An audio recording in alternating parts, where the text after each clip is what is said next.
توشاخانہ reference میں نون league کے قائد Mian Nawaz Sharif, Peoples party کے شریک چیئرمین آصف علی زرداری اور سابق وزیر اعظم یوسف رضا گیلانی کو بڑا ریلیف مل گیا۔ اومنی گروپ کے خواجہ انور مجید اور غنی مجید کے بھی مزے آ گئے۔ اسلام آباد کی احتساب عدالت نے سابق صدر آصف علی زرداری، سابق وزرائے اعظم یوسف رضا گیلانی اور مفرور میاں نواز شریف کے خلاف توشاخانہ ریفرنس واپس نیب کو بھیج دیا۔ احتساب عدالت نے ریفرنس نیب کو واپس بھیج کر متعلقہ فورم سے رجوع کرنے کا حکم دے دیا ہے۔ احتساب عدالت اسلام آباد کے ایڈمنسٹریٹو جج محمد بشیر نے ریفرنس قومی احتساب بیورو یعنی نیب کو واپس بھیجا۔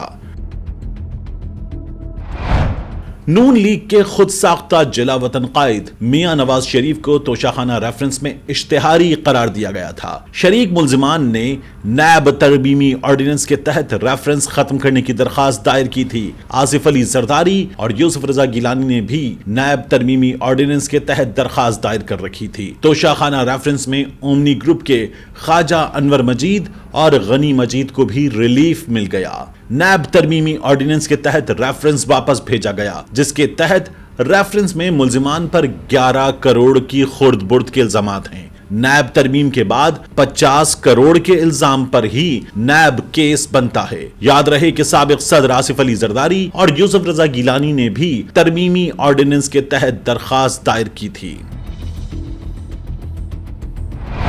عمران خان کی حکومت کے خاتمے کے بعد پی ڈی ایم کی اتحادی حکومت نے اقتدار میں آتے ہی نیب ترمیمی آرڈیننس میں بڑے پیمانے پر تبدیلیاں کر کے احتساب کے قومی ادارے کے پر کتر دیے تھے۔ نیب ترمیم کے بعد اب 50 کروڑ کے الزام پر نیب کیس بنتا ہے۔